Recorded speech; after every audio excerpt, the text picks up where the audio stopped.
For the past 5.5 years, the SciShow team has transformed everything from Russian space tortoises to hopping rockets to hypothetical dark matter stars into adorable little pins. And after 66 pins, it's time for our Space Pin of the Month program to wind down. But we're not quite done. To end the year, we're bringing back 10 of our favorites. So before you head over to our merch store and pick up any you missed the first time around, check out the episodes we made to go with them. The first of our favorite pins of the month pays homage to one of the most famous telescopes in history. No, not Hubble. I'm talking about the Arecibo radio telescope in Puerto Rico, because it was featured in a James Bond film. And that's one reason why SciShow's producer/host Savannah Geary was particularly fond of this one. I remember in 2020, when we heard that Arecibo died, they said, "Everyone was so sad. It was truly iconic, such a funky-looking telescope surrounded by jungle. No wonder they filmed part of GoldenEye there." Here's Reed with more. When it comes to telescopes, size matters. That's because, ultimately, telescopes are light collectors. Whether it's a backyard rig or a multi-million-dollar space mission, all telescopes work by gathering light from the stars. The more light you can gather, the more detail you can see. There are lots of tricks you can play to make small telescopes collect more light, like unfolding mirrors, looking at you, James Webb. But when you get right down to it, there's no substitute for good old-fashioned square footage. And Arecibo's radio telescope held the crown for having the most square footage to collect light for 53 years. But how did this giant telescope end up in the middle of the Puerto Rican rainforest? In the late 1950s, the American military wanted to understand more about the upper atmosphere, also known as the ionosphere, to detect nuclear missiles re-entering the atmosphere. So the Advanced Research Projects Agency funded Cornell University to build a radio telescope that could study the ionosphere. The university looked around for places to build a giant dish and selected a big sinkhole in Puerto Rico near the town of Arecibo. They chose Puerto Rico because it was easy to access, in a politically stable country, and close to the equator. The latitude is important because if you can only point your telescope straight up, you want to build near the equator so you can observe as much of the sky as possible as the Earth rotates. A telescope pointed up at the North Pole could only ever see the same chunk of sky around the North Star. And they chose a sinkhole for the simple reason that they wouldn't have to dig a brand new hole and could save on construction costs. The dish was a giant half sphere, 305 meters across at its widest point. To put that into perspective, the Chrysler Building in New York City is just under 319 meters tall. Arecibo is designed to bounce radio waves from the sky into a receiver suspended above. This is how satellite dishes for satellite TV work, but on a much bigger scale. But Arecibo's telescope is different because it's more spherical compared to the parabola of a satellite dish. Most satellite dish makers choose parabolas because when parallel rays of light bounce off of them, they get focused onto a single point. That makes the signal very clear. On the other hand, when parallel radio waves hit Arecibo's dish, they bounce off and focus into a line, not a point, making them much harder to collect and analyze. But if the researchers could deal with that fuzziness, they could take advantage of something unique to spheres. The curve is exactly the same no matter which part you look at. That means you can point the telescope by moving the receiver, not the dish. It was a challenge designing the right receiver, but in 1997 they installed an assembly made of 2 additional curved mirrors that could focus incoming light, called the Gregorian dome. And with that upgrade complete, the entire 305-meter dish in the bottom of a sinkhole could be effectively pointed 20 degrees in any direction just by moving the Gregorian dome above. And Arecibo wasn't only great at receiving radio signals. It could also transmit them with a huge radio transmitter. In 1974, right after the dish upgrade, it famously used this transmitting ability to send a binary message to outer space, saying who we are and where to find us. Astronomers also used Arecibo to direct radio waves out into space, to bounce off of moons, planets, comets, asteroids, or the atmosphere, and listen to the echoes. The echoes revealed mountains on Venus, the shape of nearby asteroids, and much else besides. By looking very carefully at the moon, Arecibo also found secret Soviet radar stations. That's right. Arecibo was so sensitive that it essentially used the moon as a mirror to find out where on Earth Soviet radar signals were coming from. Arecibo was also at the heart of lots of other exciting discoveries, like the fact that some pulsars go quiet and that there are planets around stars other than our own. It also helped researchers find that there are building blocks of life in other galaxies, and that Mercury's day lasts 59 days compared to the 88 days we once thought. That sounds like a varied list. That's because Arecibo was a powerhouse of scientific discovery for more than half a century, and we've just barely scratched the surface. Arecibo was amazing in part because its collecting area was huge, so it could pick up signals that other telescopes couldn't. Unfortunately, due to a combination of age, climate, and difficulty in repairs, in December 2020, the cable supporting the receiver assembly snapped, bringing the Gregorian dome crashing down. We talked about this shortly after it happened in an episode of SciShow's Space News. Engineers are still assessing the reasons it happened, and ground crews are still cleaning it up. This might not be the end for Arecibo, though. Astronomers have already proposed a successor for the site, dubbed the Next Generation Arecibo Telescope. The idea is to install a series of smaller dishes at Arecibo Telescope's previous location, and then make it steerable. Its 1,000 dishes would let them peer further into the cosmos to spot incoming asteroids and understand the effects of climate change on the atmosphere. But it's an expensive proposition, costing $400 million compared to the over $9 million that the original Arecibo telescope cost in 1960, about $90 million in 2021 dollars. And we've already passed the decadal survey that determines the astronomy community's priorities, and it will be 10 years until the next one. But Arecibo is a name that carries a lot of weight in the scientific community, so it may get the funding it needs. Okay, now we talk about the Hubble Space Telescope, specifically our pin that honors its many service missions. Because over the decades, astronauts flew the shuttle up to the Hubble several times and did everything from swap in fancier detectors to fix the faulty mirror that Hubble launched with. SciShow's associate producer, McKenna Goodrich, said, "The astronauts we featured in our pin are just so cute, and it's fun to learn about how we do upkeep in space." So here's Hank to dish out the details. The Hubble Space Telescope has now clocked more than 30 years of service in the skies above Earth. That's more than double its original intended mission length, and it's an impressive legacy of incredible science and breathtaking images. However, it almost didn't happen. None of Hubble's achievements would have been possible without the servicing missions that have kept it going all these years. They've been described as some of the most challenging crewed space missions ever attempted, and they have brought Hubble back from the brink of disaster on more than one occasion. Hubble was developed over about 20 years at a cost of $1.5 billion, and it was eventually launched in 1990 on board the Space Shuttle Discovery. But almost as soon as the observatory came online, scientists realized there was a problem. Images that should have been sharp and crisp were instead fuzzy, with a halo of phantom light. It turns out that Hubble's 2.9-meter curved mirror, despite being one of the most precisely polished mirrors ever made, had been polished to the wrong shape. It was too flat at its edges, by a mere 2.2 microns, producing what is known as a spherical aberration in the images. In other words, Hubble was nearsighted. Fortunately, Hubble's designers knew that by building a space telescope intended to last at least 15 years, they were in it for the long haul. They knew that things would need repairing and replacing, and they had designed the observatory to be serviceable in orbit. For a start, the space telescope was placed in low Earth orbit, easily accessible from the Space Shuttle launch site at Cape Canaveral, though that meant that the Earth would obscure the telescope's view of an object for around half of its orbit. The telescope's various scientific instruments were designed so that they could be easily slid out and replaced by others of a similar modular design. And all over the school bus-sized telescope, the engineers had built-in grapples and handholds that would make it easier for spacewalking astronauts to hang on. So detailed was the plan that Hubble already had a fixed servicing schedule in place when the problem with its mirror was discovered. So engineers got to work designing a fix that could fly on servicing mission 1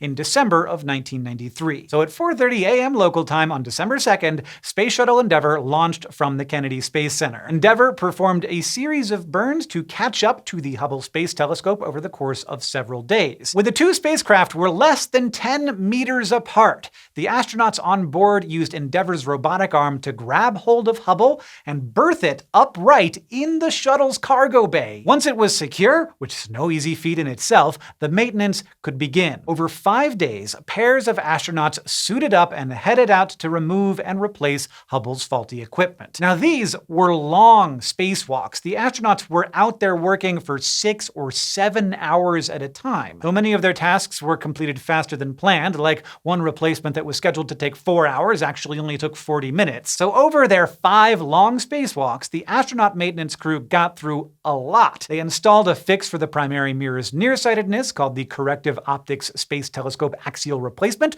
or COSTAR for short. This instrument was the size of a telephone booth, and it consisted of 5 sets of corrective mirrors that refocused the light ahead of 3 of the telescope's instruments. Kinda like gave the Hubble glasses. It was an innovative solution, though it came at the cost of losing one of the telescope's other instruments to make room for it. Next, the telescope's wide-field planetary camera was replaced with a second-generation version. It had an improved ability to see in ultraviolet, and it had built-in corrective optics to account for the spherical aberration. The astronauts also replaced other components, like the solar arrays, which were designed to expand and retract in response to the sun's heating, but which ended up sticking and slipping unevenly, causing a jitter in the telescope's images. These were replaced with a simpler spring design that allowed the arrays to expand and contract more smoothly. And the space shuttle also used its own thrusters to boost the telescope to a slightly higher circular orbit to reduce the drag caused by the atmosphere, even all the way out in space. With all the maintenance complete, Hubble was released from the robotic arm on the shuttle's 9th flight day. Endeavour used small jets to move away gradually and then headed home. Incredibly, the engineers could not know if their maintenance had worked until after Hubble was released,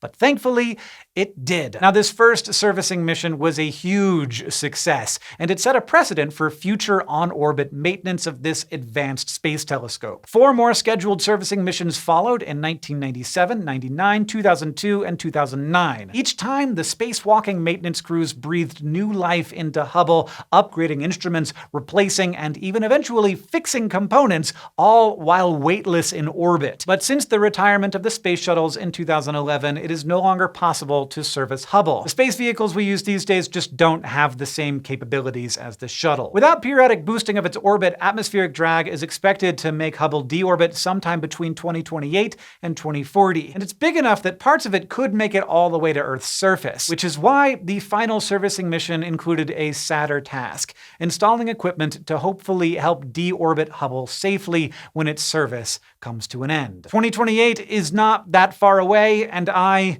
am not ready. But the space shuttle would have never gotten astronauts up to Hubble, or even delivered Hubble to space, without the subject of our next favorite pin, NASA's crawlers, which very, very slowly transported the shuttles from their assembly building to their launch platform for every single mission. The crawlers are basically unsung heroes, which is why, if you ask our script editor Alex Billow, the best thing about this pin is the fact that we featured them at all, or, in his own words, I somehow actually got that episode made. And Reed is back to remind us how important the crawler was. This July marks the 52nd anniversary of Apollo 11, when Neil Armstrong became the first person to walk on the moon. It was one of the most historic walks ever, but it actually started with a crawl. Because at the Kennedy Space Center in Florida, the iconic rockets that take astronauts into space aren't built on the launch pad. They ride in on a specially designed vehicle known as a crawler transporter. The crawler's one and only job is to transport launch vehicles and their mobile launch platforms between the assembly building and the launch pad. In other words, across nearly 6.5 kilometers of alligator-infested swamp. Amazingly, the same 2 crawlers have been doing this thankless task since the very beginning of the Apollo program in the 1960s. And now, they're getting ready to crawl us to the moon again. Back when they were first built, the $14 million crawler transporters were the largest self-powered vehicles in the world. And they had to be to transport vehicles like the Saturn V rocket, which was about 36 stories tall. They're essentially giant tanks moved by 4 massive pairs of caterpillar tracks. The flat deck on top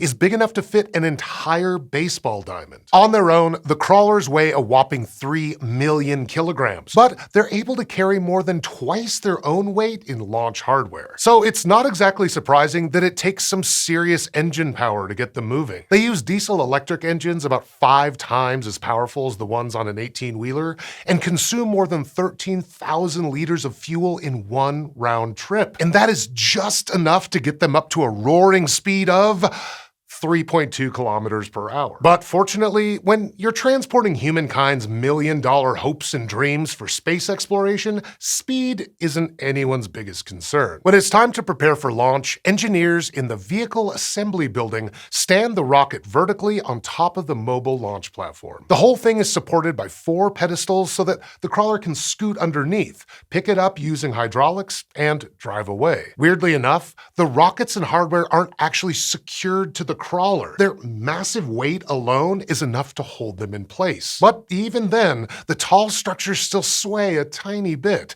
So crawler drivers have to train for more than a year to learn how to control the vehicles and their teetering payload. Once it's left the assembly building, the crawler's next challenge is to cross the swamp. Kennedy Space Center sits on more than 550 square kilometers of land that's never more than about 3 meters above sea level. The ground is soft, swampy, and filled with protected populations of alligators, among other wildlife. So to even get the crawler across it, Apollo-era engineers had to design and build a so-called crawlerway across the swamp. It's as wide as an 8-lane highway, but it's no ordinary road, because transporting something the size of a crawler comes with some special requirements. Like, the road not only needs to be able to withstand the weight of the crawler, it also needs to prevent the ground from liquefying beneath it, which is an actual thing that could happen. The vehicle's vibrations could essentially turn the waterlogged ground into soup that would swallow the crawler whole. So to make the road, workers dredged the swamp and filled it with at least a meter of compressed sand, followed by a meter of limestone. Then they finished it off with more than 115,000 tons of river rock brought in from out of state. On this road,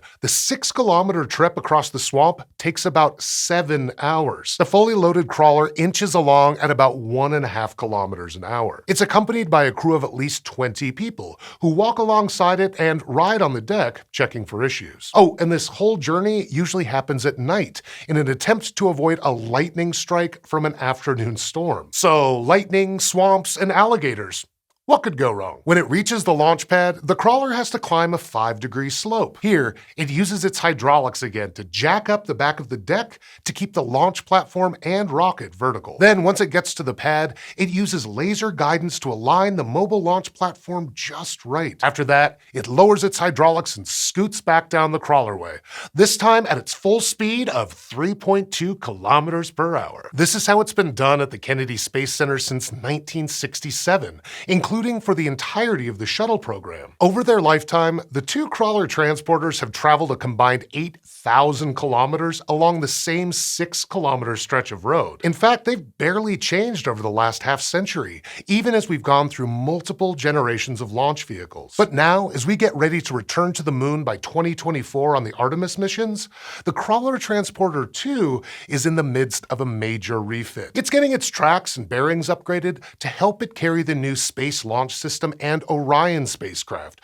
which could be up to 12 million kilograms. And it's getting a new digital interface to bring it up to speed with the 21st century. The crawlerway is getting a touch-up too. To brace it for the extra weight, technicians are driving huge concrete blocks along it to compact it even further. And amazingly, with these upgrades, these old crawlers from the beginning of the space age will lead us, slowly but surely, into a new age of space exploration.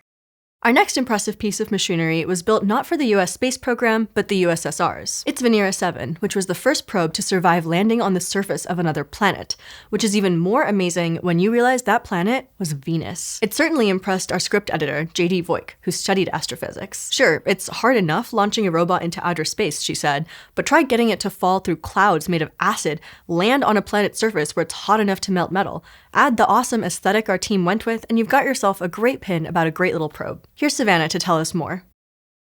Venus may have been named after the Roman goddess of beauty, but once humans started sending spacecraft to the planet next door, we quickly learned that beauty hurts. After a series of probes were crushed by the intense atmospheric pressure before they could make it to the surface, the Soviet Union finally designed a craft that it hoped could survive all the way. That craft was Venera 7, and after a harrowing journey with setback after setback, it managed to not only survive the landing, but to make the first call home from the surface of another world. The 1960s could be considered a temporal spacecraft graveyard. As the US and the USSR battled over who would dominate space, there were a lot of mission failures, and that includes missions to the first interplanetary target, Venus. In 1961, Venera 1 was meant to impact the Venusian surface, but due to a loss in communications, the craft only got about 100,000 kilometers from the planet, and it never sent back any data. NASA's Mariner 1 was meant to perform a flyby, but it never made it into Earth orbit because there was a missing hyphen in the software's code. But in December of 1962,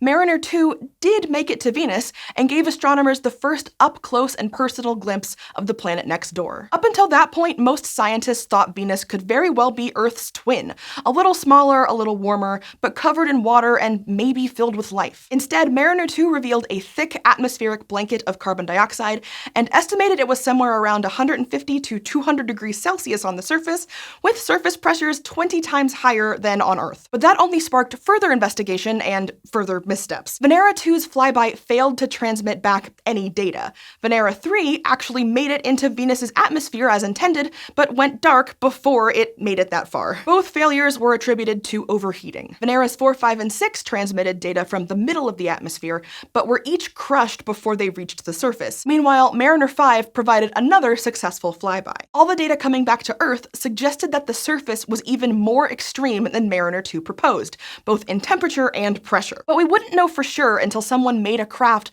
that could actually make it to the surface and live to tell the tale. So if the Soviets wanted their next craft to make it to the surface, what could they possibly do? The answer is surprisingly simple, at least in appearance. On the outside, Venera 7 was like some of its predecessors. It was basically a meter-wide egg. The shape was meant to distribute the pressure evenly, but keep the bigger, heavier end facing down. But on the inside, they added a new feature, a solid sphere of titanium, to keep all of the equipment safe for atmospheric pressures up to 180 times that at Earth's surface. And to make sure it spent less time in the atmosphere and didn't die before hitting the ground, they made the parachute smaller. Since the probe was in for a faster, harder landing, they also threw in some more shock-absorbing padding. Venera 7 launched on August 17, 1970, in tandem with a second rocket carrying its twin named Cosmos 359. But that twin failed to leave Earth orbit. Venera 7 was on its own. After a 4-month journey, the probe successfully entered Venus's atmosphere. But the hard part had just begun. First, the parachute would have to deploy. And it did, but 6 minutes later, there was a tear. The parachute collapsed, Venera 7 couldn't slow its descent, and it crashed into the surface at a speed of 17 meters per second. But that inside padding did its job. Scientists back home received the signal that the craft had survived, but after 1 second, that call appeared to drop, replaced by a bunch of radio static. After the fact, a closer analysis of that static revealed that Venera 7 had survived for way longer than just 1 second. It was actually sending data back home for 23 minutes. The rest of the transmission was just super weak. Due to the craft's egg-like shape and the hard landing, it may have wound up lopsided on the ground, with its antenna pointed away from Earth. While the pressure sensor broke on impact, the temperature sensor was able to send back data. Where it landed, it was 475 degrees Celsius, pretty much in line with what the 3 previous Venera missions had estimated. So it wasn't a perfect landing, and it didn't return all the data scientists hoped it would, but Venera 7 proved it was possible to get a probe to the surface of Venus intact, and that paved the way for future missions. Venera 8 survived for about an hour. Using its light sensor, it confirmed that despite that super thick atmosphere, it was bright enough during the day to be able to take photos. Subsequently, the first photos from the surface of any other planet were returned by Venera 9 in 1975. The Venera program kept going into the 1980s with a combination of landers and orbiters. What started with a lot of failure up front ended up quite the success, and much of it hinged on what first came across as a single 1-second phone call from the surface of another planet. You know what's an even more extreme environment than Venus? Well, lots of things in outer space, but I'm talking about our sun. We wouldn't be here without it. But as important as the sun is, there's still a lot we don't know. Our next pin features our sun as a heavy metal rocker, because astronomers are trying to figure out how abundant different metals are within it. And the story behind the pin appealed to our communications coordinator, Buzz Bizayo. I love space, but with so many cool rockets and missions, it can be hard to keep track of all of them, they said. But the metal sun video tells such a unique and fun story. Don't go anywhere. Savannah, you're up again. Space, as a certain science fiction author once wrote, is big, which means there's a lot of room for mysteries. But some of those mysteries seem like we should have solved them by now. Take our sun, for instance. It's less than 9 minutes away if you're a ray of light. That's right under our noses in the grand scheme of space. And yet, after all this time, astronomers still don't know what the sun is made of. 100 years ago, most astronomers thought that everything in the universe was made of the exact same stuff as the Earth, the same elements in basically the same amounts. But then Harvard grad student Cecilia Payne came along, took a good hard look at the sun, and realized that was very much not the case. As part of her research, she perfected the science of spectrography, where you look at all of the light coming off an object to learn about its composition. Here's an example of the sun's spectrum. See, all those black bands? They're created when atoms in the sun's atmosphere absorb some of the light that's trying to make its way to us, or outer space more generally. And you may have heard that every element on the periodic table has its own unique combination of wavelengths it can absorb. But that's only half true. Different versions of an element can also have their own version of this light-based fingerprint, which is why in the 1920s, the not yet Dr. Payne figured out that many of the gaps in the sun's spectrum came from just the first 2 elements in the periodic table. Our star, and all the stars in the known universe, were almost entirely made of hydrogen and helium. Everything else, at least by comparison, was practically non-existent. And because these elements are so unabundant in the greater cosmos, astronomers lump them all together under a single name: metals. Yes, that includes the ones you'd never think of as being metallic. Carbon is a metal. Oxygen is a metal. I don't like it either, folks, but we're gonna have to roll with it. Now, even if metals make up a tiny fraction of a star's atomic bits, they mean a lot. If not to the stars, then to all the life forms looking up at them. That's because essentially all of the metals in our universe are made inside stars. And as those stars die, they scatter their atoms into interstellar space to become the building blocks of new stars and planets, and anything else that arises on those planets that isn't made of hydrogen and helium. So knowing the exact amount of metals inside our star can tell us how we came to be, and even suggest how many we's could exist around other stars. But if you have read the title to this episode, you know that we don't know exactly how metal our sun is. And that's because stellar spectra can be, well, complicated. As Cecilia Payne demonstrated, the atoms of a given element will absorb different wavelengths depending on their temperature, their charge, and other factors. That's why the sun can have so many absorption lines created by just 2 elements. But on top of that, individual lines can overlap when you're looking at something made out of a bunch of different elements. If you see a really dark line at one wavelength, it could mean you have a lot of element X, a lot of element Y, or lesser amounts of both at the same time. So in order to figure out what the sun is made of, modern astronomers have to create a bunch of different models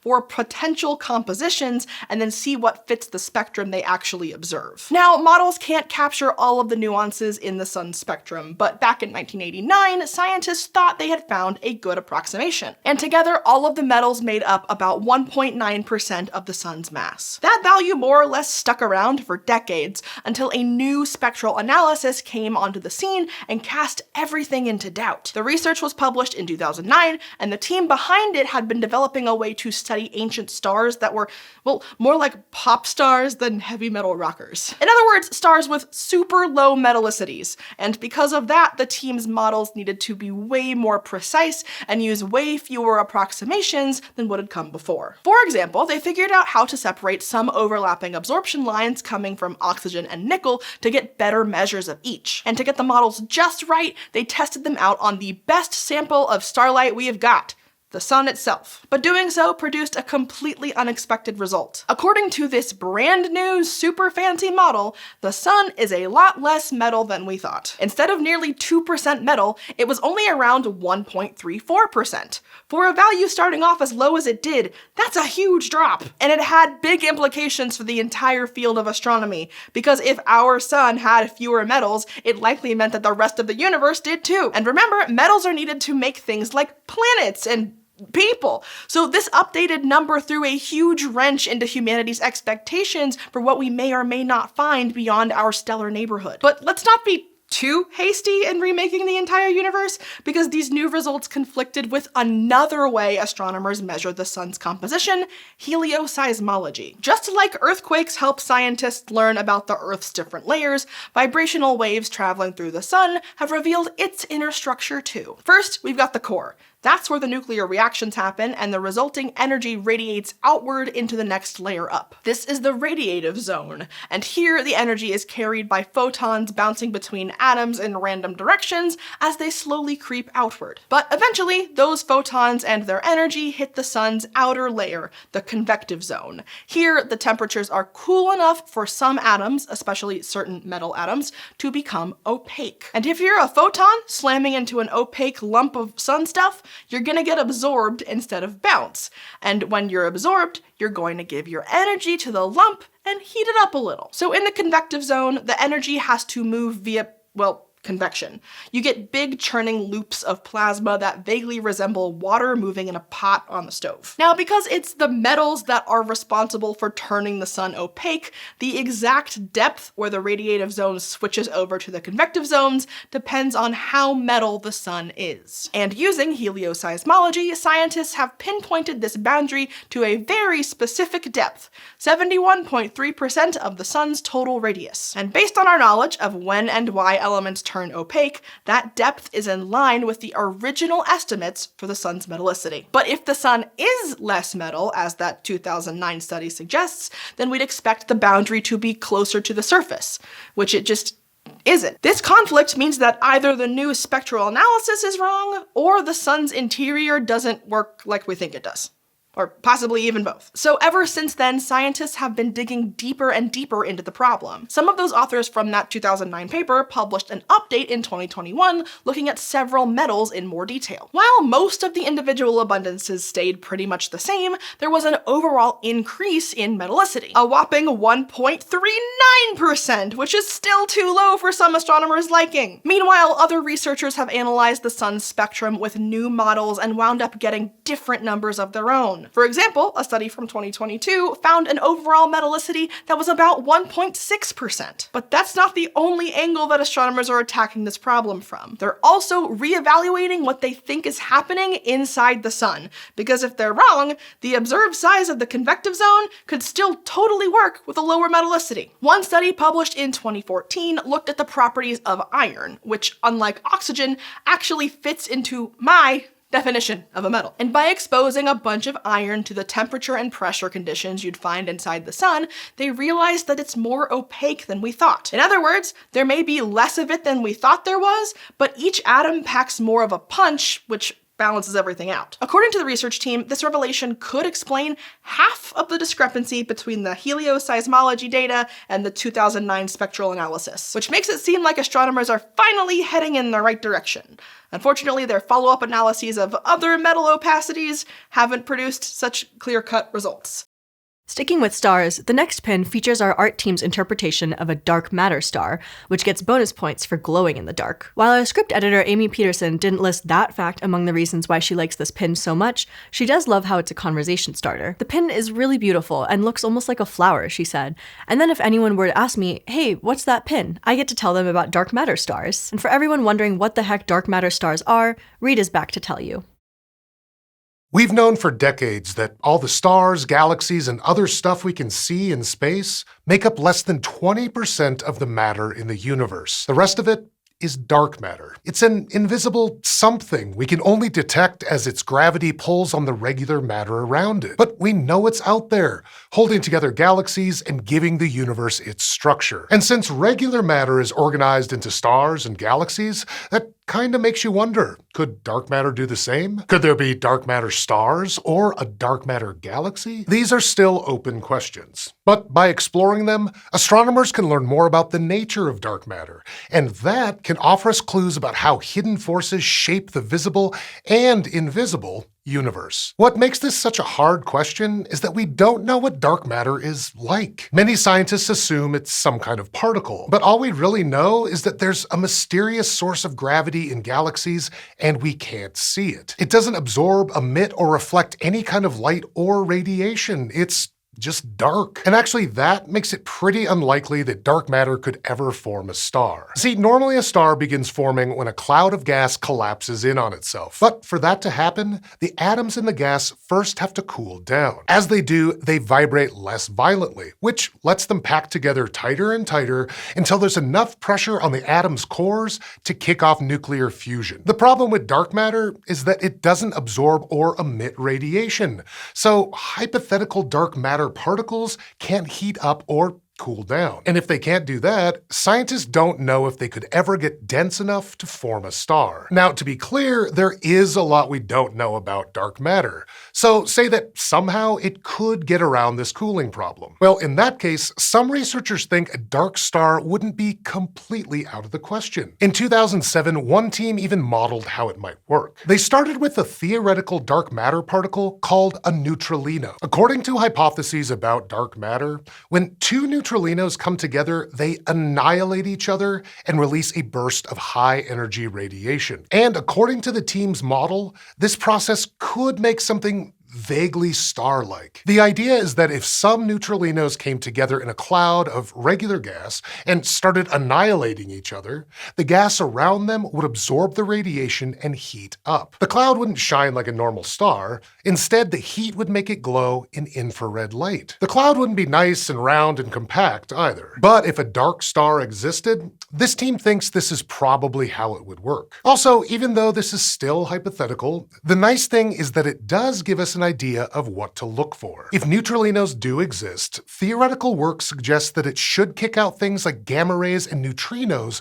when they annihilate each other. So if we saw a bunch of those within an interstellar gas cloud, it could be a sign of a dark star. That said, dark stars are still a long shot, but dark galaxies are much more likely. That's because dark matter already makes up some 90% of your average galaxy, forming a halo around all the stars and gas. And the key is, astronomers think this dark matter halo is actually what forms first. Its gravity draws in more and more gas, which eventually becomes dense enough to collapse and ignite stars. But there's evidence that this doesn't always happen. For instance, in 2005, astronomers detected an immense cloud of gas that had no stars, but was still weirdly massive. Like, so massive that it warped the space around it and distorted the light from nearby galaxies. Based on measurements of the cloud's rotation, the team calculated that the culprit was a bunch of dark matter.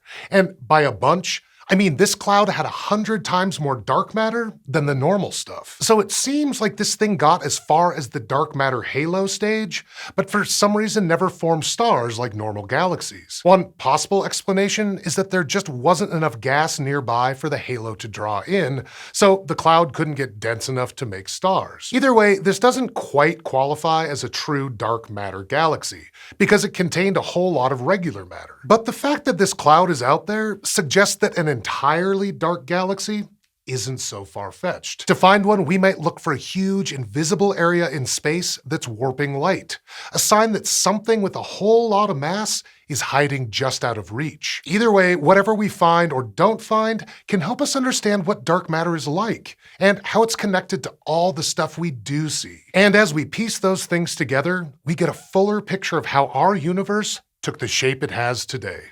Have you been trying to figure out which pin was the overall favorite? Well, it's time to reveal the answer.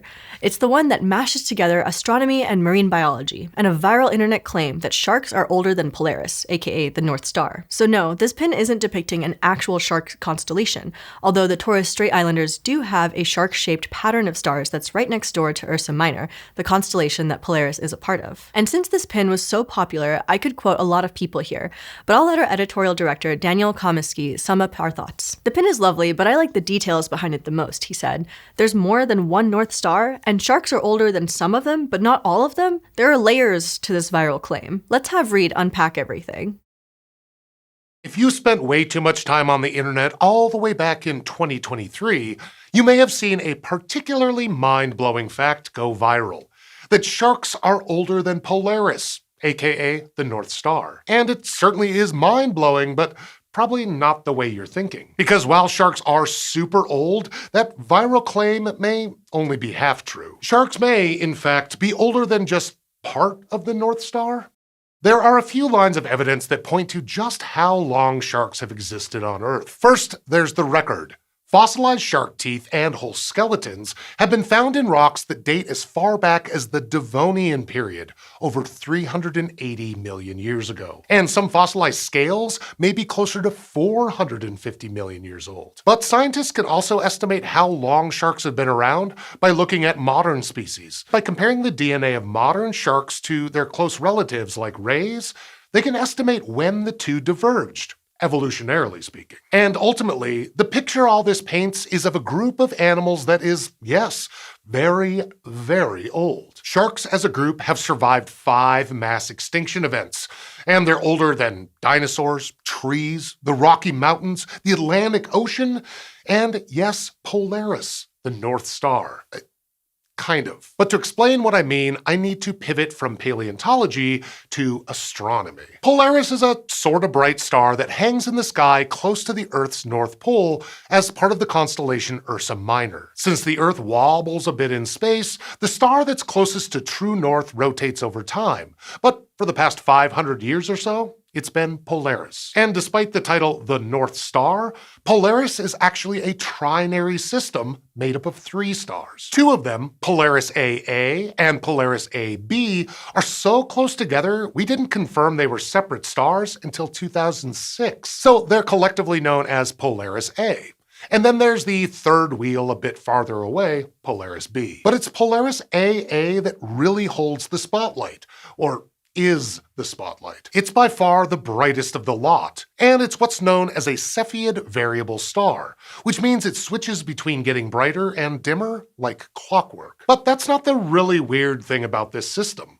The weird thing is that it seems like the stars in Polaris A and Polaris B are wildly different ages. According to some studies, Polaris A, or at least the Cepheid variable AA, might be around 75 million years old. Meanwhile, Polaris B looks like it's a whopping 2.1 billion years old. One is much younger than the very first sharks, the other is much, much older. But they're supposed to be stellar siblings.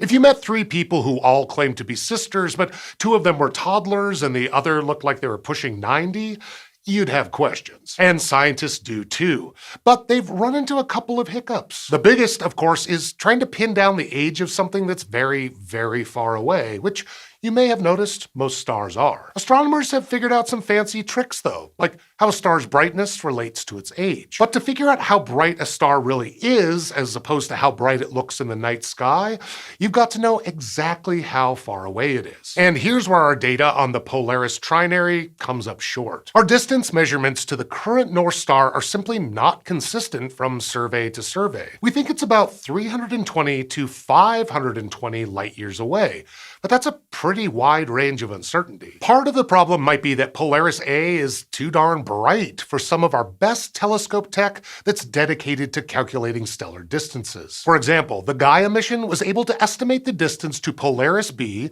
was around 447 light years from us. But Polaris A was too bright for Gaia to study. Of course, you could just assume that the Polaris A stars are basically the same distance from Earth as Polaris B.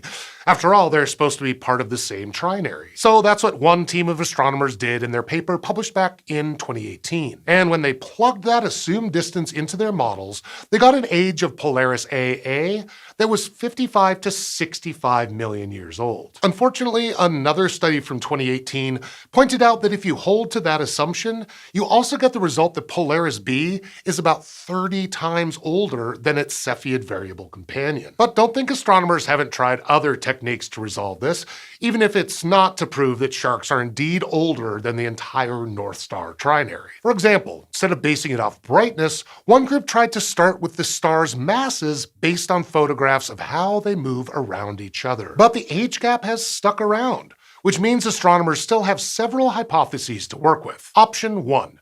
Nearly everyone has to have been very wrong for a long time about Polaris A and B being in the same system. While that's technically possible, it appears unlikely given all the coincidences that would have to come together. So option 2 is the stellar version of a May-December romance.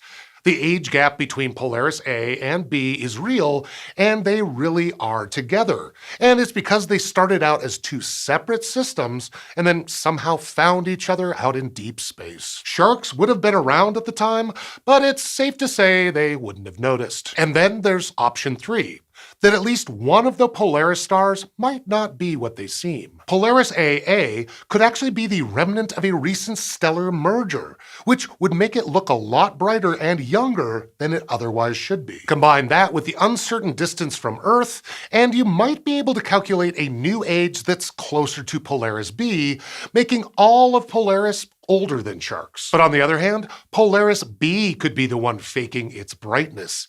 Maybe it's actually another binary we haven't been able to get a good picture of. And that would make the whole system a 4-star system instead of a 3-star one. Or it could be Polaris B that's the result of 2 stars smushing together. It's not impossible to test that hypothesis, but that pesky bright variable star next door will make any investigation challenging. And finally, there's option 4. There's just something really weird out there that we don't know about yet, or we've gotten something wrong in our knowledge about how stars live and die, which is simultaneously a boring answer and the one that's most exciting. Because who doesn't love rewriting the astrophysics textbooks?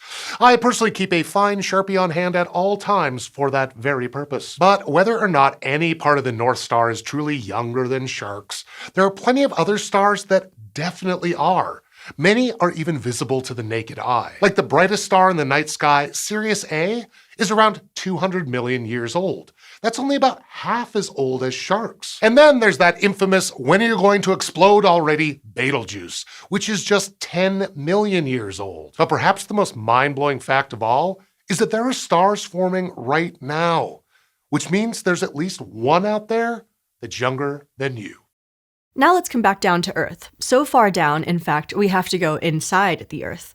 Because floating above the planet's core, you'll find the subject of our next pin, a zombie world that struck us when Earth was a big molten baby. This pin was one of our executive producer Nicole Sweeney's favorites. Space is inherently spooky, she said, so I love it when space stories embody the inherent spookiness. Me too, Nicole. So let's turn things over to Hank. There's nothing quite as peaceful as gazing up at the moon on a quiet, clear evening. But that moon is actually a remnant of the most catastrophic thing that has ever happened to this planet. 4.5 billion years ago, another planet the size of Mars called Theia slammed into the young Earth with such force that it sent a massive amount of debris into orbit. That debris came together to form the moon as we know it today. And while this is the leading theory for how the moon formed, there are some big questions that remain. For instance, since the moon is smaller than Theia was, where did the rest of it go? As it turns out, solving that mystery may explain a bizarre phenomenon that has puzzled scientists for decades.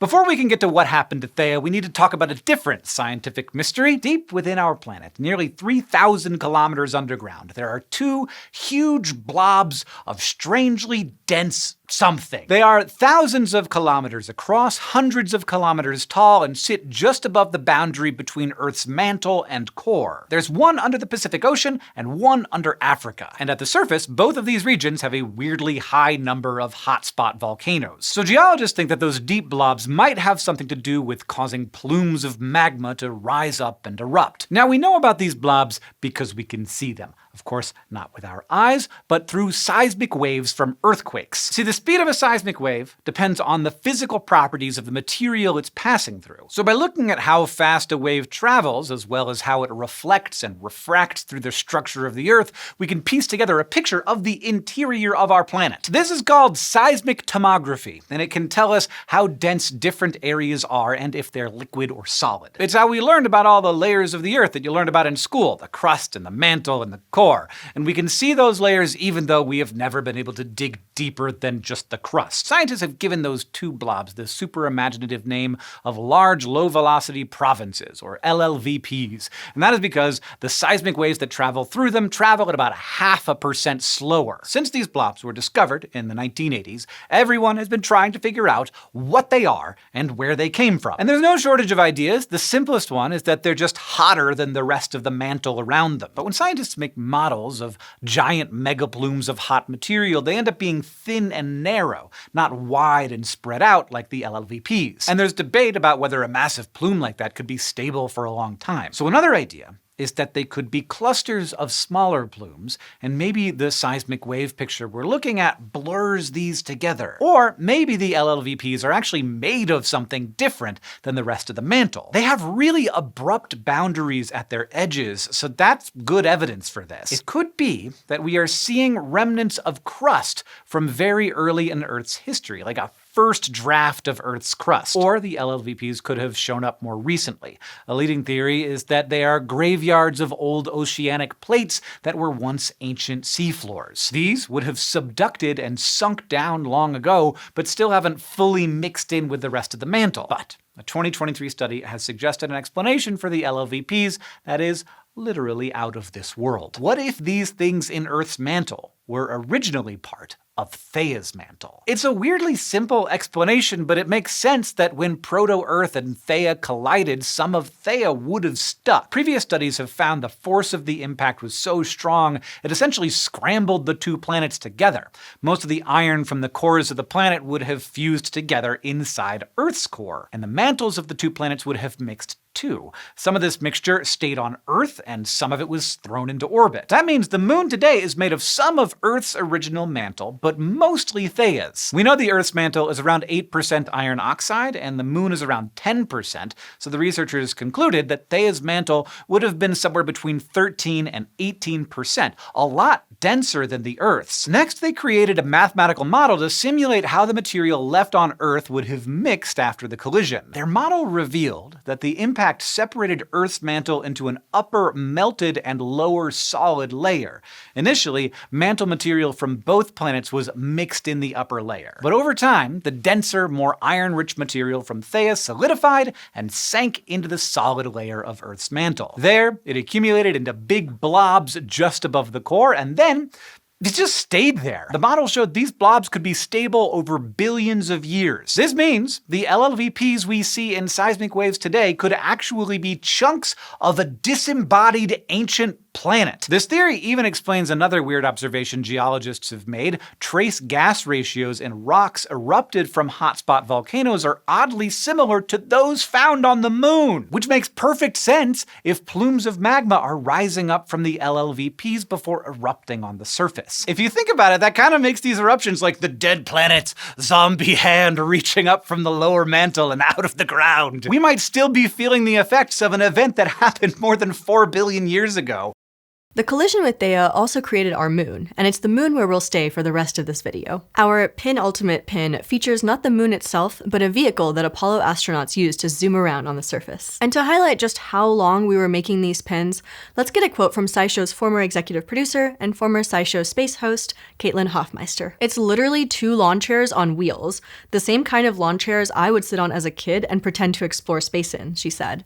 "I think it's also a beautiful reminder that sometimes forward-thinking ingenuity is not reinventing what's already working, but just imagining it in a new context." You might remember Caitlin from all the space videos she hosted, but we're going back to read once again to learn more about this piece of space history. It took nearly a decade of work and billions of dollars for Neil Armstrong and Buzz Aldrin to walk on the surface of the moon. But you know what happened after those first historic steps? They went back inside the lander, only 2.5 hours later. And in that time, neither of them even walked more than 100 meters from the lunar lander. To do more science, future astronauts would need to travel faster, go farther, and carry more. And to do that, they needed to stop being moon walkers and become moon drivers. Fortunately, NASA had just the tool for them: the moon buggy. Okay, technically it was called the Lunar Roving Vehicle, but come on. The moon buggy helped astronauts on Apollos 15, 16, and 17 do more science and bring back more samples than earlier missions. And along the way, we built a really cool car. Engineers had actually been thinking about how to build a lunar rover since the early 1960s, but those first concepts were totally different. Some engineers imagined heavy-duty, fully enclosed vehicles that also gave astronauts a place to sleep and work, which was nothing like the final design. By the time the Saturn V rocket was actually flying, it became clear that there would be almost no weight to spare, so the plans had to be scaled down a bit. In 1969, the final contract was approved by NASA. Then the rover was put together by Boeing and General Motors. It was built of aluminum alloy, weighed just 210 kilograms, about a sixth of a modern-day compact car, and had to fold in half to fit beneath the lunar module. But it was also sturdy and could carry 490 kilograms, more than twice its weight, and enough for 2 astronauts, their tools, and a bunch of moon rocks. It even had space for some nice amenities like seatbelts and armrests and fenders. So it was no Rolls-Royce, but considering that it was a car on the moon, it was pretty impressive. The first Apollo missions had shown that the moon's soft, powdery surface could make for uneven footing. So the moon buggy had not only 4-wheel drive, but 4 engines, one for each wheel. Each produced only about 190 watts of power, or about 1/4 horsepower, but the moon's low gravity meant that that was enough for a top speed of about 13 kilometers per hour. The lunar roving vehicle also carried what might have been the world's first dash cam, a TV camera controllable from Earth. That not only enhanced the PR value of later missions, but allowed scientists at Mission Control to look for interesting features as the astronauts drove around. Still, even that wasn't the most impressive piece of equipment on board. The moon buggy also carried a revolutionary navigation computer. Since the moon doesn't have a magnetic field to move a compass needle, and since surface maps didn't have much detail, the astronauts were in real danger of getting lost. And let's be real, everything on the moon just kind of looks the same. To overcome that, a first-of-its-kind computer combined data about the rover's orientation, taken from an onboard gyroscope, with odometer readings from each wheel. That let it track the vehicle's exact meter-by-meter progress across the surface and plot a direct course back to home base. And just in case that failed, each astronaut also had to learn to read a special lunar sundial to determine their direction. Single-use batteries powered everything, but power was never actually a problem. Instead, the limiting factor was the rule that barred astronauts from driving farther away from the lander than they had air left to walk back, a few kilometers or so. That way, if the buggy broke down, they still had a way home. All told, the lunar roving vehicle seemed like a miracle machine, and all that wizardry doesn't come cheap. On average, each rover would cost about $60 million today. Fortunately, we put them to good use. Apollos 15, 16, and 17 each brought a rover, and all were driven more than 25 kilometers over at least 3 hours. With them, astronauts were able to bring back individual rocks with masses as much as 11.7 kilograms, more than half the total picked up on Apollo 11. Also, since the lunar landers had to touch down a safe distance from things like big craters, the moon buggy opened up those areas for closer study on all 3 missions. On Apollo 16, it enabled John Young and Charlie Duke to drive more than 150 meters higher than their landing site in search of samples of that area's unique geology. And the crew of Apollo 17 used their rover to deploy literal bombs on the surface, just in case you needed another reason to think Apollo astronauts were cool. When exploded, these bombs created tremors picked up by seismic sensors and used those to understand the physics of the moon moon's crust. The experiment revealed that the top layer of the moon's crust is about 1.4 kilometers thick. It's also a lot more broken up than similar areas on Earth, probably because of the constant impacts from space. Altogether, the moon buggies were quintessential Apollo. They were ultimately designed in only months and did so much with so little, relying on clever engineering and state-of-the-art computers to enable exploration. Without them, we'd probably know a lot less about the moon than we do today, which might make them a little cooler than, say, a Tesla. And hey, what's more American than a car on the moon? And finally, we're going back to the very first pin we ever produced for Pin of the Month. It's the Apollo 11 capsule, which came out in the same month as the 50th anniversary of humans putting the first boot prints on the moon. To celebrate that anniversary, our former managing editor, Alexis Dahl, shepherded a whole half-hour documentary about the Apollo program. So we've got to end with her thoughts on the pin, and treat you all to that very video. I've had the Apollo pin on my work bag for 5 years, she said, and it's a small reminder of how much humans are capable of when we work hard and work together. Thanks for watching this compilation video. You can pre-order any of these 10 pins for the rest of December by heading over to complexly.store.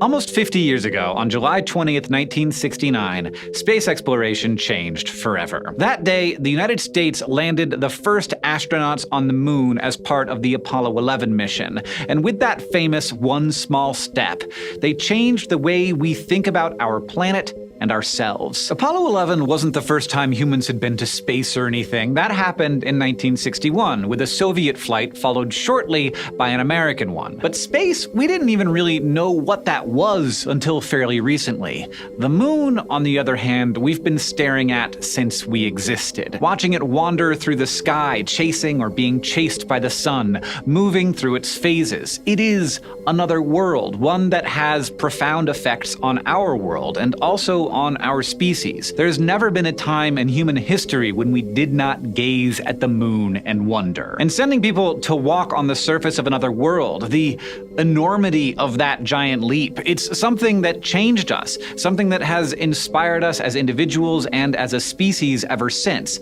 So, we wanted to do something special to celebrate. We wanted to ask a pretty bold question. Because while the whole SciShow team loves Apollo, we couldn't help but wonder, and we hope you won't get too mad at us if we ask, was the Apollo program a bad idea? Many people remember it as this beautiful thing that united the world, but if you really think about it, it kind of seems like, I don't know, ridiculous? Only 5 years passed between when the Soviet Union flung the first satellite into orbit and when President John F. Kennedy said these words. We choose to go to the moon. We choose to go to the moon.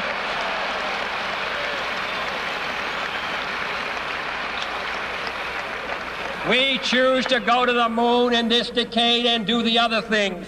Not because they are easy, but because they are hard. A year after that, Kennedy was dead, and only 6 years later, Neil Armstrong and Buzz Aldrin were standing on another world. In hindsight, this looks like a work of genius, but lives were lost, and other disasters were only narrowly averted, and if that happened, how far back would those tragedies have pushed space exploration? Ultimately, was the risk worth the reward, and how many close calls were there, really? These are big questions, and ones that you can spend a lot of time thinking about. But at the end of the day, we're SciShow. Sitting around and wondering isn't really our thing, so we decided to get to the bottom of it. We realized we weren't going to get to the bottom of this by looking at peer-reviewed journals. It's pretty subjective stuff, so we decided to talk to experts. And to talk to experts, we have Alexis, who has gone all over America to talk to those people. I went to London to talk to one person. Alexis, what do you have for us? Yeah, honestly, I think a really good place to start with this is just to know about the politics. If you want to understand why the Apollo program happened, it's important to understand the political climate of the 1950s and 60s. During this time, the United States and the Soviet Union were in the middle of the Cold War, which was essentially the showdown between two ideologies.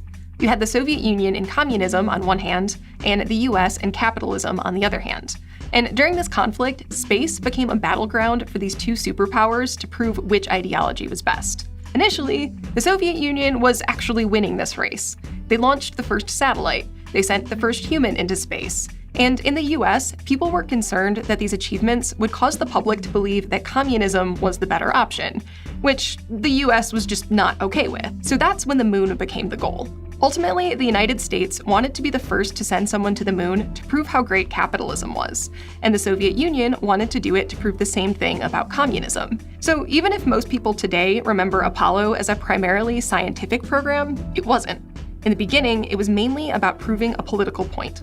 The Apollo program came with a lot of risk, political risk. This was a big gamble on a large technology program that was funded and started because they wanted to be able to show it to the world. The other thing a lot of people will say is we only did it because of politics and the Cold War and to stick it up the Russians and because there was this competition going on.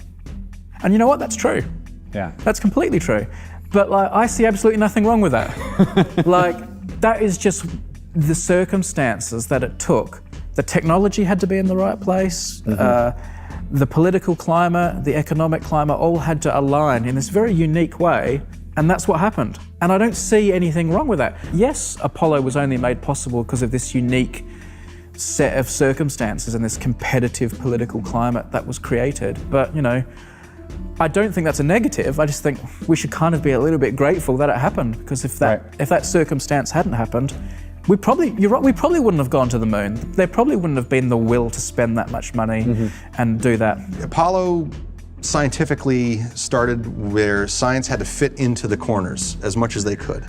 The initial plan for Apollo 11 included one astronaut getting out, collecting samples, getting back in, and coming back. And several scientists, including Jack Schmitt, who at the time was an astronaut and training the other astronauts of what they would do when they got to the moon, was able to convince NASA management that no, we really need to make the most of this one mission.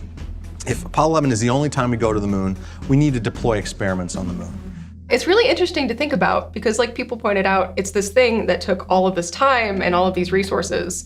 And it brings up the question of if there had been no conflict to motivate that, would we have bothered? If you look at the public opinion polls from the time, especially when you asked a question phrased as, do you think it's worth the money that's being spent? Almost never did you get a majority saying that they were fully in support of the Apollo program. When the missions were actually successful, people recognized in the moment that they were seeing history in the making and they wanted to celebrate that and be some part of that. So I think there's a fundamental disconnect between what you see in public opinion polling in terms of our willingness to divert national resources to this program from a general American interest in the idea that we as Americans are explorers and that space is a part of what we do now. So growing up, something I heard a lot about Apollo is because it was crammed into this really short time period, you had the situation where engineers were working 8 days a week and 25 hours a day to get this done. What was it actually like working on the program? Well, it was high activity, high intensity work, and the work weeks, work days were long. In retrospect, for those of us that did the operations down here where the spacecraft were assembled, the rockets were assembled, and we processed and launched them. It was about a marathon that lasted about 7 years. That was pretty much it. So far, it's feeling like the experts aren't really alleviating my concerns here. We have this sort of politically motivated program that you kind of have to eke some science out of. It's tremendously costly, and it's a huge amount of effort necessary to make it happen. We had people in space, but the period of time it took for us to go from one person in space to this giant leap into deep space, it was so fast. You hear people say of just we worked on Apollo around the clock for 7 years or how many years or whatever. Do you think that was the best idea of just trying to cram that in such a short time frame? Deadlines are good. Okay, yeah. Yeah, deadlines are good. This video you're making, right? Yeah. You got a deadline, don't you? Right. Okay, and so it's good to have we call it popping a chalk line. It's good to have a moment in time, that's the line. We got to do this by then. Yeah. I think it's a good thing to have things like that. Yeah, ultimately, you need, if you're going to have a massive engineering program, you have to have a schedule, because schedule helps you mitigate different things. For example, as an engineer, I can keep working on something forever until it's absolutely perfect. But at some point in time, you have to get it good enough. And unless you have a schedule to motivate you to shed all of your uncertainties, you're never going to think it's good enough. We also don't know very much about space at this point in the 60s. Like, how often are there solar flares that could be completely devastating to a crewed mission? We don't know any of this stuff. It's all guesses. There was so much we didn't know. And even as I was talking to people on my trip, they kept bringing up things that I had no idea about. Right. So I talked to 2 environmental engineers at Kennedy Space Center, and they brought up the fact that during the Apollo program, because of all of these things we didn't know, the environment around Kennedy got kind of wrecked. You did a little history. The U.S. Environmental Protection Agency was established December 2nd of 1970. So there was a year and a half between when we're putting men on the moon and leaving footprints behind and when the regulatory agency started up within the United States. So there's a lot of, from an environmental perspective, there's a timeline that needs to be understood so that you can understand that, you know, all industries followed regulations, but regulations didn't happen at point, you know, in 1940, 1950. Or 1960. They didn't even begin or come into fruition until 1970, until we'd already put men on the moon. So a lot of our regulations that we do now as protectors and stewards of what you see behind us is different than what we did back in that era. Any industry that use, store, or dispose chemicals in the 50s, 60s, and 70s had some environmental impact that was unforeseen. The Resource Conservation and Recovery Act was enacted in the 1970s, which provided some guidance of how to manage the waste from whenever you start using it until you dispose of it. And then the Hazardous Waste Amendments, which was enacted in the 1980s, that initiated corrective action for any impact that may have happened in the past. So from then on, all the industries were in tune with the environmental regulations and they complied with all those new requirements that needed to get done. Basically what I'm getting from this is that you can't be expected to follow a regulation that doesn't exist. Right, exactly. That was kind of the point they were trying to make. Like, technically, we could have sat around for like 10 or 20 years to figure all of this stuff out. But it's like we didn't know what we didn't know. Mm-hmm. And we weren't, from a political standpoint, the Soviet Union probably would have landed on the moon. Yeah, but that doesn't explain everything here. Like, this was a very rushed engineering project. People died. Apollo 1 happened. Apollo 1 was going to be the first crewed mission of the Apollo program, crewed by Gus Grissom, Ed White, and Roger Chaffee. On January 27th, 1967, during a crewed launch rehearsal, the cabin was pressurized with pure oxygen, higher than atmospheric pressure. After an electrical short, nylon in the capsule caught fire in the oxygen-rich environment. Because the internal pressure of the capsule was higher than the external pressure of the atmosphere, it was impossible to quickly remove the door, and all 3 astronauts were killed. After the accident, all flights were stopped for 20 months. But it's actually possible that Apollo 1 is the reason the rest of the program didn't go terribly, terribly wrong. And there were a number of those close calls, and then right before our first manned mission on Apollo, the tragedy occurred, and everything comes to a stop, and you go look at everything you're doing to figure out what happened and fix that before you get on with the goal. And from a big picture standpoint, and this is not rationalizing to me, the whole purpose of Apollo 1 was to be the first step in getting humans to the moon. Because of what happened with Apollo 1, we looked at all of our preparation up to that point in time and whatever and said, well, these are the things we got to fix. This is what we really learned from Apollo 1. Without the changes that came after Apollo 1, we would not have gotten to the moon. We were on a path that ultimately would not have worked. And that dramatic change cost 3 lives, and people were forever after very aware of the high personal costs, because those were people they knew. Those were people they were friends with. They knew their families. They knew their children. So the change that in trajectory there, in some ways, they did Apollo better starting from 1967. At the time, it was really important to understand what had happened in the Apollo 1 fire, make sure that something like that never happened again, but also that we created a culture of safety acceptance and But at the same time, with some risk tolerance too. You know, if we were terrified of any problem happening, we would never have gone back into space. But we do because that's our job and there's things to be learned there. So you take a risk, you weigh the what might happen and the mitigations to those things and move forward. When I went into all of these interviews, I was like, oh yeah, there is no way we could have done this safely in the length of time that we took to do it. But what people kept telling me is like, yes, the Apollo program was risky, but like so is space. The Apollo engineers built all of these safeguards to try and mitigate as much risk as possible. Even though, yes, it was fun, but it was serious business. And people would often stay overlapping the next shift coming on board because they wanted to see how well the stuff that they thought they fixed on their shift, if it really worked right.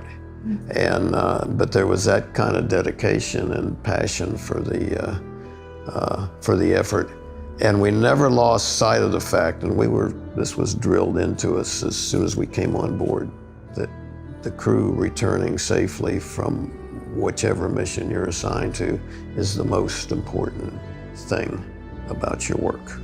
I think the reason that Apollo was so successful is that in their training regimen, they went through in excruciating detail all of these potential problems that could crop up and how they would solve them. And we learned that in Apollo 13, that when one of the most catastrophic things that could happen in space, you lose oxygen tanks and you lose your power source.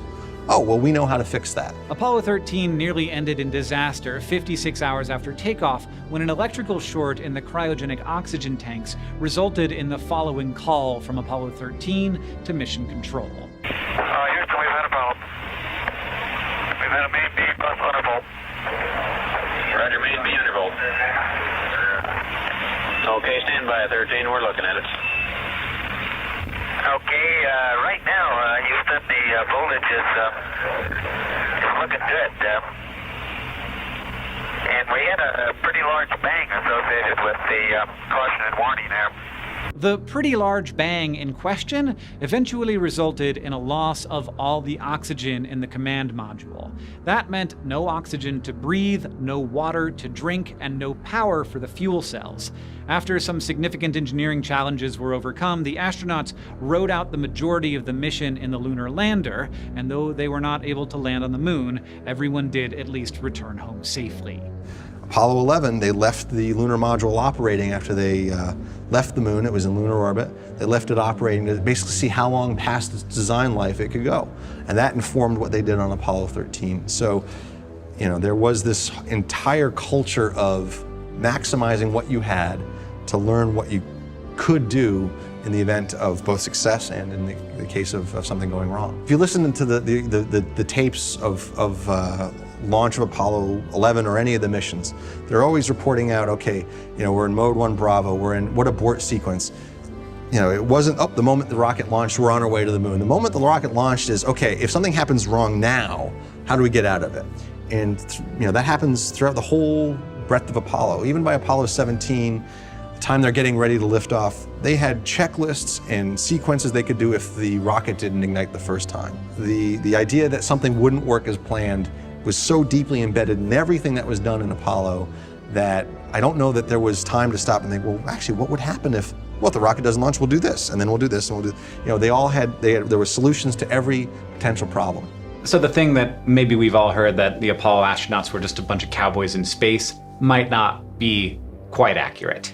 Yeah, I feel like that problem comes up when you really only focus on the astronauts. It was a group of guys who were really risk tolerant and really well acquainted with risk. But when you look at the engineers and the people who built this program, that wasn't really the case. The thing is, though, the people I talked to weren't arguing that there was no risk. Right. They pointed out that space is just really risky. So when I asked them, like, if we could have done Apollo better or safer, they had some really interesting answers. There were risks involved. And, you know, all of the astronauts, all the people a part of it realize that exploration has inherent risks. When you're going, whether you're trying to climb the highest mountain or swim across an ocean or do whatever, you're taking risks. And you always want to minimize the hazards that are involved, but there is hazards involved. I think exploration has inherent risks in it. Anytime you're doing human spaceflight, there's a lot of risk because you're putting a life at stake.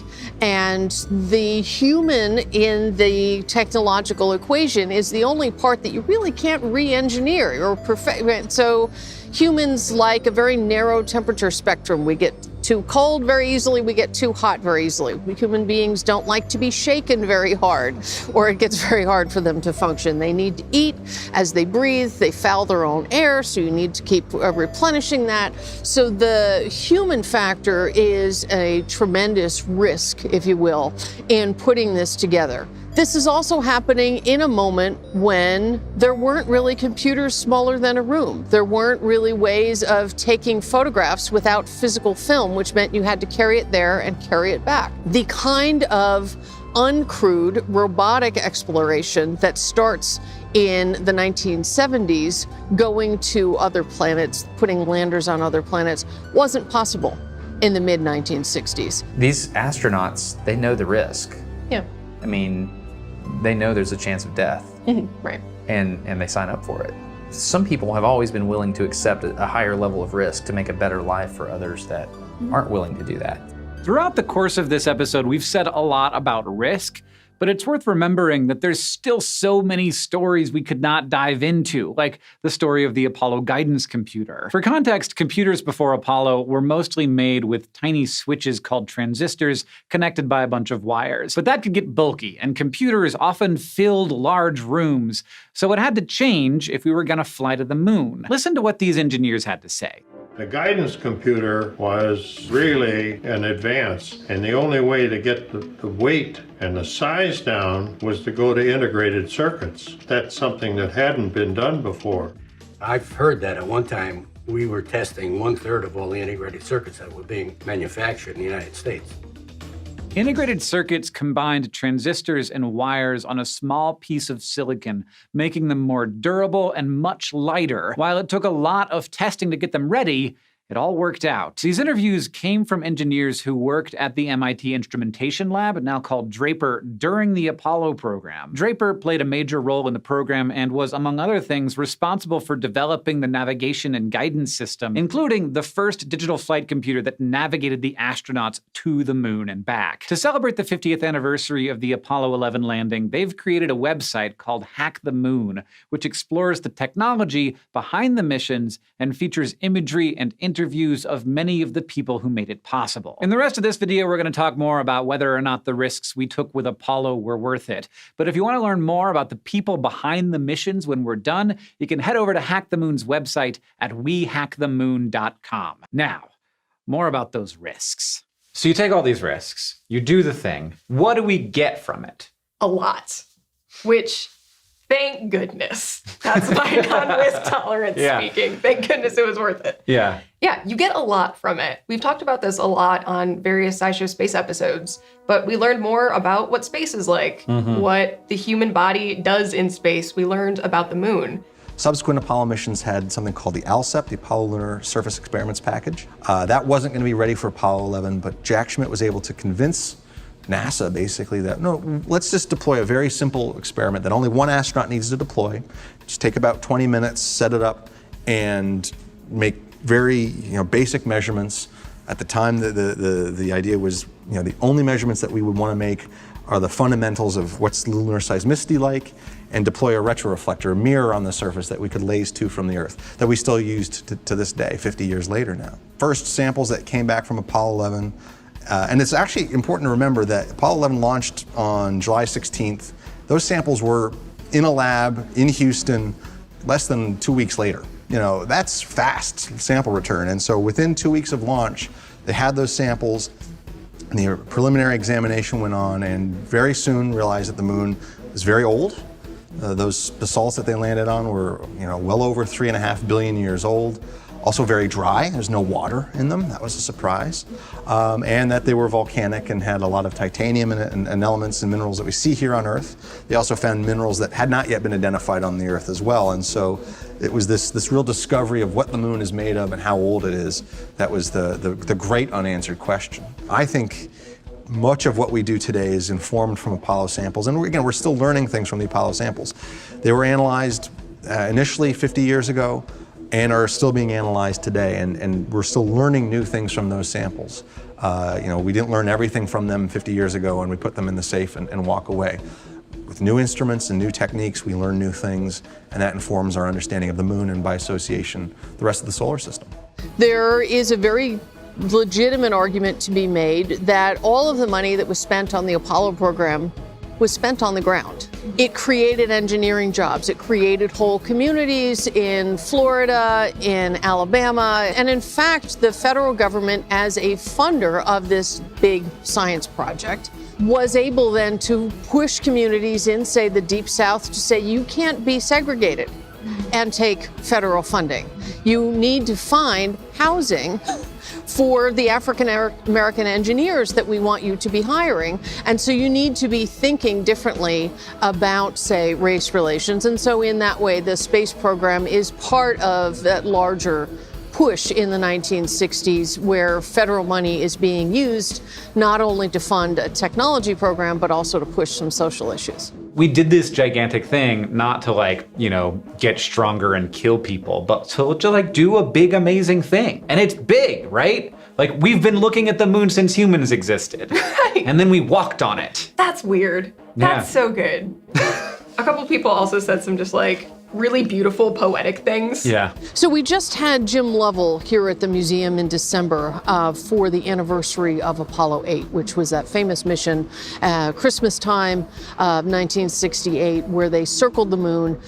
They went all the way around. In fact, because they were not on a trajectory that was intended to be a practice for a landing, they went farther than any human beings have ever been away from the Earth. And Lovell talked very persuasively about the Earthrise image, that color picture that they took as they came back around the moon and looked back and saw the Earth hanging in shadow but hanging in space in front of them, and said, really, we went to the moon, but what we discovered was the Earth. Was looking back at ourselves. It was not a picture that had never been taken before. There had been robotic missions that had taken a picture very much like that, so it was not completely unexpected. But the power of knowing that that image had been taken by a person, by someone like you or me, who was behind a camera, pushing a shutter, and seeing that with his own eyes, really was electric. That image ended up on the cover of newspapers across the world, and really it begins a kind of much more complex cultural process of us thinking of ourselves as a planet, of starting to imagine and understand who we are all on this little globe together. What's the point of living longer, and what's the point of having a slightly more comfortable life and just having more heartbeats and more days here on Earth if you don't do things like go to the moon? If you don't create art, if you don't do amazing things, I don't see why we would want to spend all this money living longer if you don't do great things. I don't think the point of our existence is just to try and prolong our existence. Mm-hmm. I think the point of our existence is to do great things, to do amazing things. And I think Apollo is one of the real amazing things that humans did. So, count of three. Was it worth it? 1, 2, 3. Yes. Excellent. So a question I asked Brady was, if this was all worth it, then can we do it again? I do find it hard to imagine us doing something as high risk as that now in this kind of era of health and safety. But I don't think it's just because we live in an era of health and safety. I think it's because we haven't got that same hyper competitiveness that forces people to take bold risks. Some of these really amazing things that happen, getting to the South Pole, getting to the top of Mount Everest, getting to the moon, come about because humans are scared of being beaten to it. They want to be first, and they're willing to take risks for that prize. And those top prizes, those prizes that are most sought after, are risky to get to, because if they weren't, someone would have already done it. So I do feel a bit like, at those frontiers, if there's enough competition, people are willing to be a little bit risky. I don't know what will happen with Mars. If it's companies that end up getting there first, if it's the Elon Musks and it's not NASA that gets there first, and 2 or 3 companies are vying for it, are they going to take a risk? I don't know. Are they going to risk their brand? America kind of risked its brand, didn't it? If they killed a bunch of astronauts, Are companies as willing to take a risk with their brand as a nation that maybe can absorb failure more easily? I don't know. It was risky. We don't take those risks now. Will we take those risks? Will we take those risks again? I don't know. But when I talked to other people about it, they actually had a slightly different answer. Apollo, if nothing else, it was a great accomplishment. It was an incredible achievement, but it also showed, what you can do when you have a goal. Apollo, land on the moon, back to Earth in a decade.